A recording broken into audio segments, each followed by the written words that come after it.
But before I could even think another thought, I was snatched up off of my feet by a very, very large demon.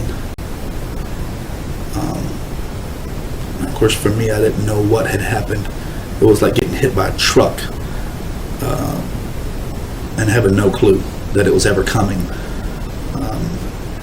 This thing had come up behind me so fast, and it caught me by complete surprise, and it was so big. I can't possibly begin to describe what it's like being, what it feels like to be in the grips of something that big. But I'll do my best. 1 minute I'm standing there, the next minute I'm leaning backwards like this. My feet are out more or less in front of me and they're popping. And I have this pain just shooting from my head to my feet like a bolt of electricity, but it's not stopping. It's like being constantly shocked or electrocuted. And I had this pounding sensation, just hurting pounding sensation coming from my left shoulder that hurts even worse than this electricity that's running through my body. And I look to my left and I see these fingers which come down to roughly the bottom of my chest. And it was even hard to look over to the side because the depth of its hand was like this. The width of its hand was like this. I mean, it literally went from the side of my neck up to maybe past the end of my shoulder, the width of its hand. All I know is the fingers were very big. Each one was about this big around and roughly about this long. And this thing was crushing my left shoulder. And this thing had a hold of me, and I'm looking down at these fingers, and I'm just thinking to myself, what is this that has a hold of me? And as I'm thinking this, I understand now, also in retrospect, that anything that you think in this place can be heard as if you had spoken it out loud. And this thing had me like this and was just smiling at me. It had looked back and it was smiling at me, waiting for me to look at it. And when I looked over my shoulder and up at it, it was already staring at me. And I understand now that it had heard what I was thinking and just wanted to give me a nice little shock, you know, on top of the pain that I was already experiencing. Just because of the grotesqueness of its face. I mean, this thing was grotesque. And it was huge. Overall, the thing, and I know this sounds already more crazy than everything that I've already said, but this thing is 13 feet tall, and it's not like I sat there and said, okay, stand still, let me grab a step ladder and measure you. Where's my tape measure? You know, no. Anything that you want to know in this place, all you have to do is ask it. Ask it in your mind or ask it out loud, and the answer will be given to you. It doesn't matter. And I thought to myself, how big is this thing? And the answer immediately came to me, 13 feet. It was exactly 13 feet tall. And I didn't ask myself how much it weighed, otherwise I would know that too. All I know is the thing was huge. It was built like Arnold Schwarzenegger in his prime. I mean, just whipped full of muscles. It had no hair whatsoever on its body. None. Like no hair up here, no mustache, no beard, no hair on the knuckles like I have. Just completely hairless. It's completely humanoid in shape, though. I mean, it had 2 legs, 2 arms, 1 mouth, 1 nose, 2 ears. Other than that, it looked completely human. The differences was this, where our eyes are white. Its was yellow, and where the iris of our eyes can be green or blue or brown, its was gold and diamond shaped like a snake's. It had, the only thing that looked really strange about its teeth was it had, where we have our canines, it had 2 tusks coming up out of its mouth like a boar, like a wild pig. It was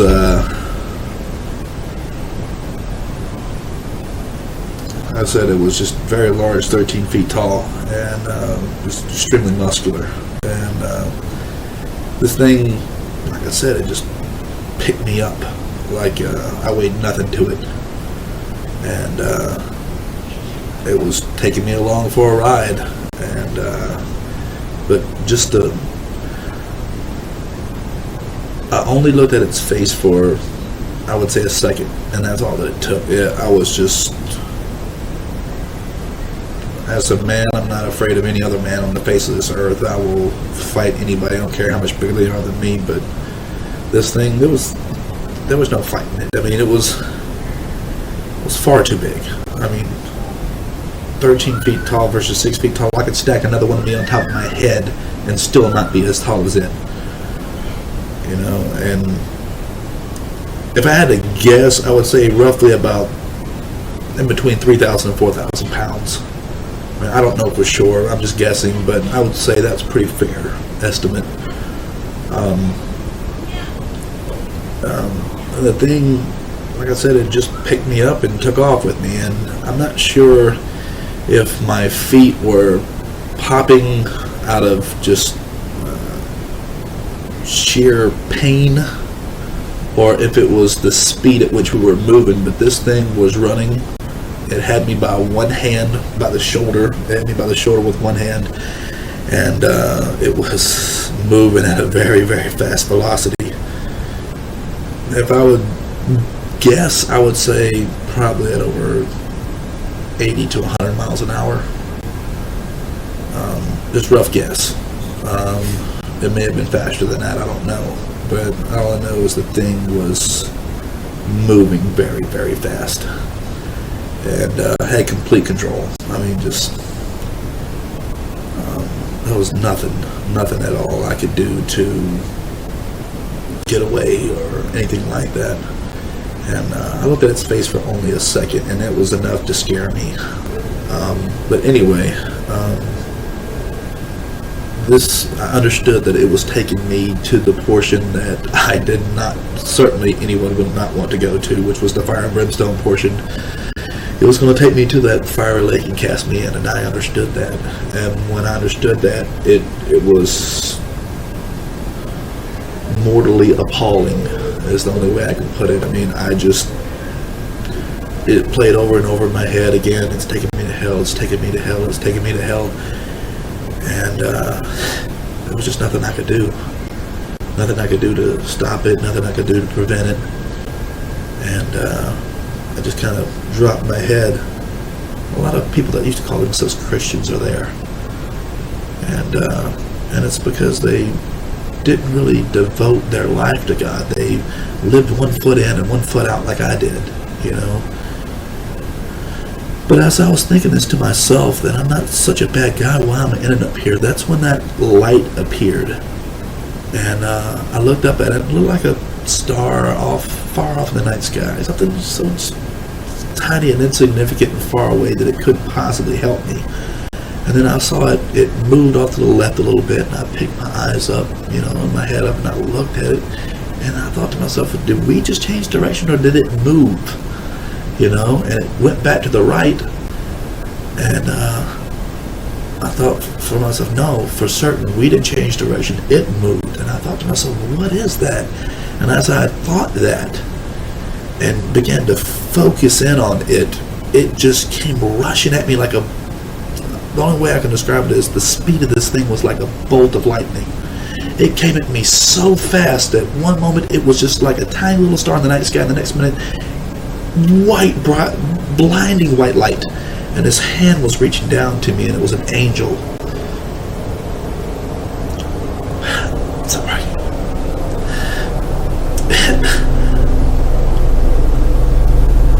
And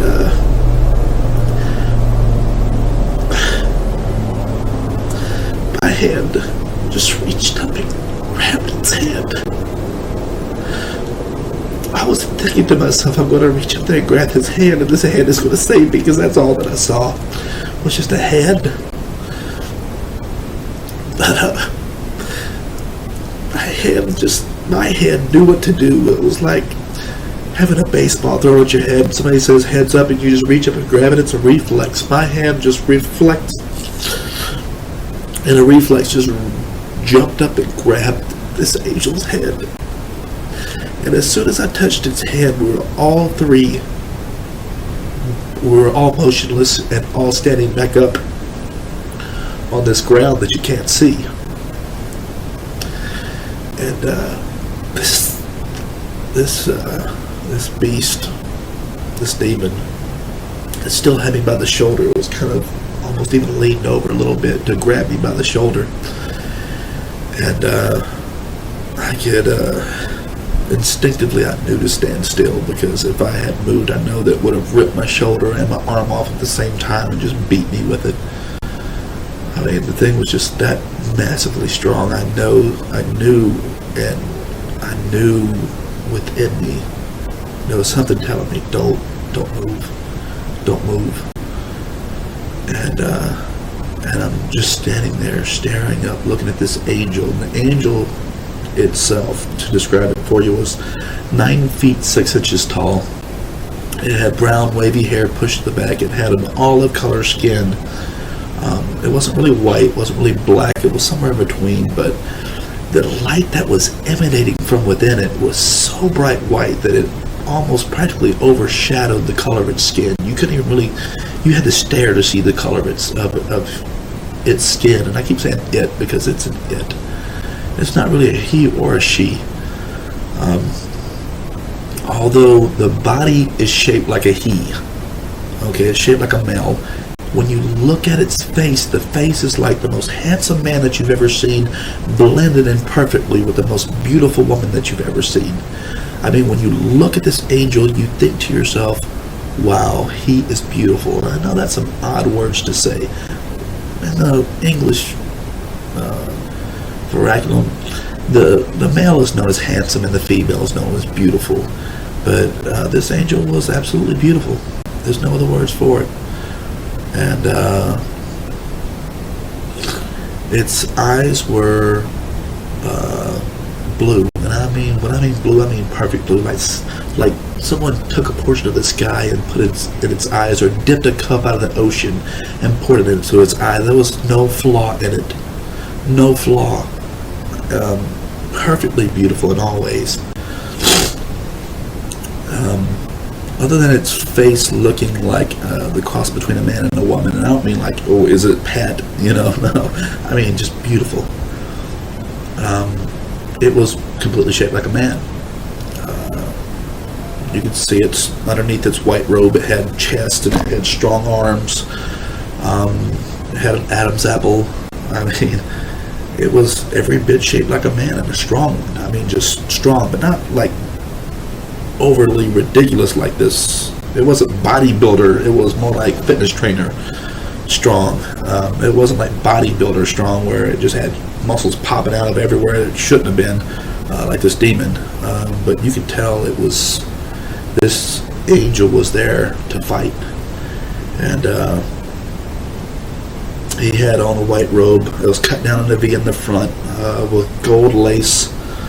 I guess, I don't even know what to call it, like embroidered gold around the edges of its collar, and not lace, but embroidered gold. And the sleeves came just below the elbows, and this robe was kind of like a white Roman tunic robe. I guess that would be the best way of putting it. And it came just below its knees, so its knees and its elbows were covered. And I was just so blown away by the beauty of it that I didn't even really check to see if it had any shoes on or not. I don't really remember. All I know is it was big. Not as quite as big as the demon, but big enough. And I'm looking up at it, and I'm just blown away by its brightness and its beauty. And at the same time, I'm just frozen in place, because I know that if I move this thing, it's going to rip my shoulder off and just beat me with my arm. And this thing, I can feel its anger, this demon's anger, like heat from a fire. And it turns around like this to see what had stopped it and why. It wanted to know what had stopped it and why. Because technically I was right where I belonged, and once you're there in hell, you don't normally get a chance to leave. So it owned me like a piece of furniture, like your car. It owned me, and it wanted to know why it was being stopped. So it turned around and was ready to fight. Make no mistake, this demon was ready to get down in the worst way. But as it whipped around, this angel its speed was incredible, and it just rushed forward and with an open palm hit this demon, and it had to angle its arm upwards at about the height of its head to hit this demon in the chest. And it hit this demon with such power. I mean, I can't describe the fierceness of the power of this thing, but it hit this demon with such force that its hand was literally ripped from my shoulder. It had no clue what had hit it. By the time it had even turned its head, it was already hit. And this demon was hit with such force that it literally folded up and started flying backwards, folded in half like this, flying backwards. And I'm just watching it fly backwards and skip off this ground that you can't see, like a stone over water. And this angel looked at me and he called me by a long name, and I immediately understood it to be mine. It was a heavenly name, but as soon as it called me this name, it took it from my mind. It called me this name to let me know that, more or less, that I still have a chance to make it into heaven. You know, like, I have a heavenly name. I squandered it. I wasted it. And if this had been my ultimate time, my last breath, for real, that's where I would have stayed. But when he called me this long name, it was a feeling of home. It looked at me and it began to speak to me, and its voice was like a waterfall. If a waterfall could speak, it's like a rushing sound in your ears, like Sean. And I understood later on that it was converting my understanding to understand its language. It didn't descend down to my broken language of English. It elevated me up to understand its language. It messed with my mind, for lack of better words, but it elevated my understanding. And he looks at me and he says, "Hello, my name is Michael." And I immediately knew that this was the archangel of the Bible that it spoke of, the archangel Michael. And I can tell you for certain, I've seen them both. I've seen the archangel and I've seen Jesus, and they look nothing alike. And they are not the same being.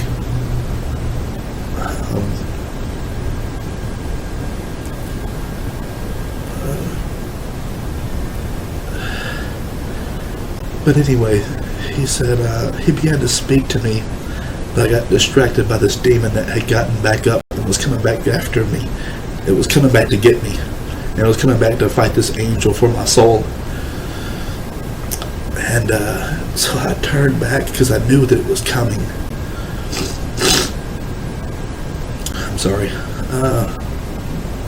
So it was, this angel was still talking to me, so I wasn't really listening to it. I was too focused in on this thing, and it was getting bigger. It was running back after me, and it was getting faster, and it was getting bigger, so it was coming back after me, you know, from this great distance that this angel hit it.